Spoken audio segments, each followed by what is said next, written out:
የህዳሴ ግድብ ግንባታ እንዲስተጓጎል ስትሰራ የነበረችው ግብጽ ኢትዮጵያ በአባይ ወንዝ ላይ ተጨማሪ ግድቦች እንድትገነባ አልፈቅድም የሚል ዛቻ አሰማች።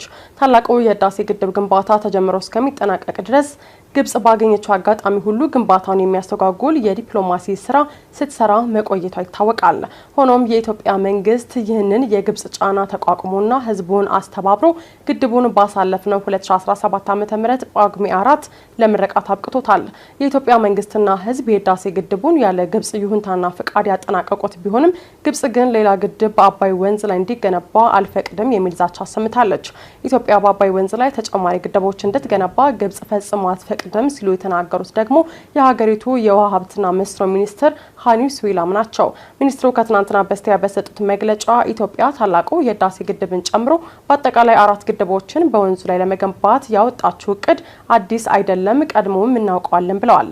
የኢትዮጵያ ውሃና ኢነርጂ ሚኒስትር ኢንጂነር ሀብታሙ ኢተፋ ከቀናት በፊት ባደረጉት ቃለ መጠይቅ ግብጽ በአባይ ጉዳይ የምታራምደውን የተሳሳተ መንገድ መጋፈጥ የምንችለው ተጨማሪ ግድቦችን በአባይና በገባሮቹ ላይ በመገንባት ነው ሲሉ አጽንኦት መስጠታቸው አይዘነጋም።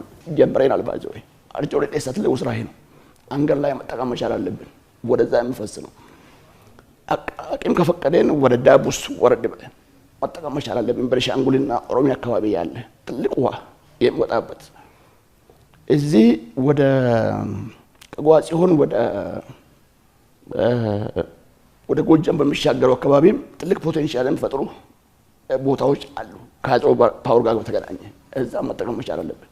ይሄን ኢትዮጵያውያን በጋራ ሆነው አይ ቲንክ ካሳካን እነሱ አሁን የሚያወሩትን ትርክት በሙሉ ክራሽ ማድረግ ብቻ ሳይሆን የነሱን ስጋትና ለፖለቲካ ፍጆታ የምጠቀሙበትን ኳስ እዛው ሜዳቸው ላይ ማድረግ እንችላለን ብዬ አስባለሁ። የግብጽ የውሃ ሀብትና መስኖ ሚኒስትሩ ወቅታዊውን የአባይ ወንዝ የውሃ ፍሰት አስመልክተው ባደረጉት ንግግር እስከ ነሐሴ ወር መጀመሪያ ድረስ ከኢትዮጵያ ከፍተኛ ቦታዎች ወደ ግብጽ የሚፈሳው የውሃ መጠን ከመደበኛው ወቅታዊ አማካይ መጠን በጥቂቱ ዝቅተኛ ነው ሲሉ ተናግረዋል። ኢንጂነር ሀብታሙ በዚህ ጉዳይ ላይ ቀደም ብለው በሰጡት ማብራሪያ ግብጾች የኢትዮጵያ ህዳሴ ግድብ ሱዳንን ጎድቷል፣ እኛንም ውሃ ቀንሶብናል በሚል ፕሮፓጋንዳ ጀምረዋል ብለው ነበር። በወቅቱ የውሃና ኢነርጂ ሚኒስትሩ በሰጡት ማብራሪያ ዘንድሮ በተለይም በምስራቅ አፍሪካ ሀገራት ላይ የዝናብ እጥረት እንደሚያስከትል በተተነበየበት አልኒኖ ምክንያት በኢትዮጵያ የተገኘው ከተጠበቀው በታች የሆነ ዝናብ መጠን ነው ሲሉም ገልጸዋል። ኢራን በሆርሙዝ ወሽመጥ ጉዳይ ከኦማን ጋር የምታደርገው ድርድር የመጨረሻው ምዕራፍ ላይ መሆኑን አስታወቀች። ኢራንና ኦማን በሆርሙዝ የሚያልፉ የመርከቦችን እንቅስቃሴ በተመለከተ በኢራን ቁጥጥር ስር እንዲሆን መግባባት ላይ መድረሱ ተገልጿል። አንዳንድ ሶስተኛ ወገኖች ሂደቱን ካላደናቀፉት በስተቀር ስምምነቱን የማርቀቅ የመጨረሻው ደረጃ ላይ እንደሚገኝ የኢራን የውጭ ጉዳይ ሚኒስቴር አስታውቋል።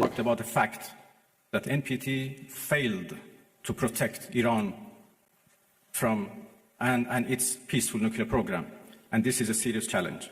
ኢራን በሆርሙዝ ወሽመጥ በኩል የሚደረገውን የመርከቦች ጉዞ በተመለከተ ከኦማን ጋር ስምምነት ላይ መድረሷን ገልጻለች። ይህንን የተናገሩት የኢራን የውጭ ጉዳይ ሚኒስትር ቃል አቀባይ እስማኤል ባካይ የመጨረሻው ምዕራፍ ላይ እንደሆነ ገልጸው ነገር ግን ስለ ስምምነቱ ዝርዝር መረጃ ከመስጠትም ተቆጥበዋል። ይሁን እንጂ ከኦማን ጋር የተደረሰው ስምምነት በወሽመጡ የሚደረግ ጉዞ ደህንነቱ የተጠበቀ ስለመሆኑ ዋስትና እንዳልሆነም አንስተዋል። ቃል አቀባዩ ይህንን ያሉት አሜሪካ የኢራን ወደቦች ላይ ጣለችውን የጉዞ እገዳ የወሽመጡን የደህንነት ሁኔታ ተጽዕኖ ውስጥ እንደከተተው በመጥቀስም ነው። አሜሪካና ኦማን የስምምነቱ እቅዱን በተመለከተ አስተያየትም ሆነ ምላሽም አልሰጡም። ቴህራን በወሽመጡ የሚያልፉ መርከቦች ላይ እጥለዋለሁ የምትለው ክፍያ ኢራንና አሜሪካን ካላስማሙ ጉዳዮች አንዱ ነው።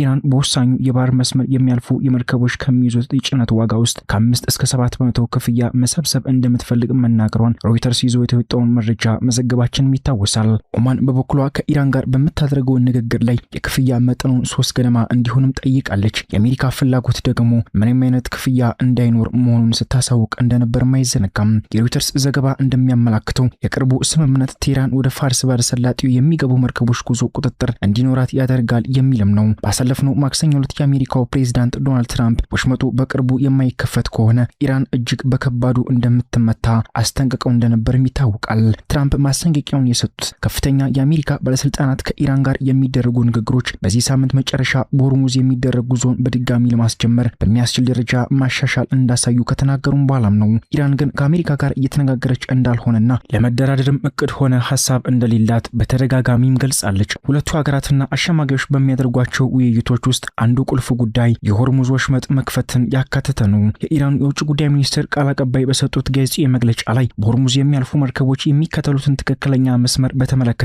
ከኦማን ጋር ስምምነት ላይ መደረሱን አስታውቀዋል። ባጊ አክለውም አንዳንድ ሶስተኛ ወገኖች ሂደቱን ካላደናቀፉት በስተቀር ስምምነቱ የክለሳና የማርቀቅ የመጨረሻ ደረጃ ላይ እንደሚገኝም ተናግረዋል። በአሜሪካ በኩል ሆርሙዝ ወሽመጥን ደህንነቱ ያልተጠበቀ የሚያደርጉት ምክንያቶች አሁንም አሉ ያሉት ቃል አቀባዩ የዋሽንግተንን የባህር እገዳ እንዲሁም በኢራንና በጥቅሞቿ የሚቃጡ ሌሎች ተንኳሽና ዛቻ የተሞላባቸው እርምጃዎችን በዋነኛነትም ጠቅሰዋል።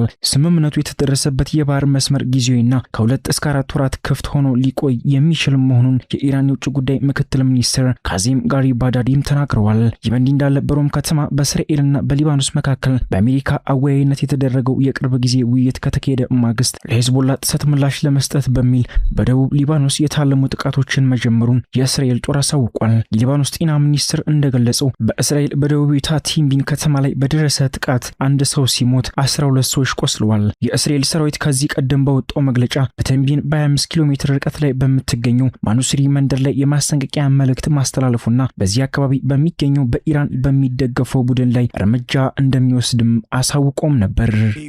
Ships are out there today and they're saying don't come here, don't even think about it. And you have these massive tankers saying let's get the hell out of here. It's amazing. This should not be America's fight alone. We barely use the Strait of Hormuz as a country. Our energy doesn't flow through there. And we have... They've made a proposal, and it's a significant proposal. It's a significant step. It's not good enough, but it's a very significant step.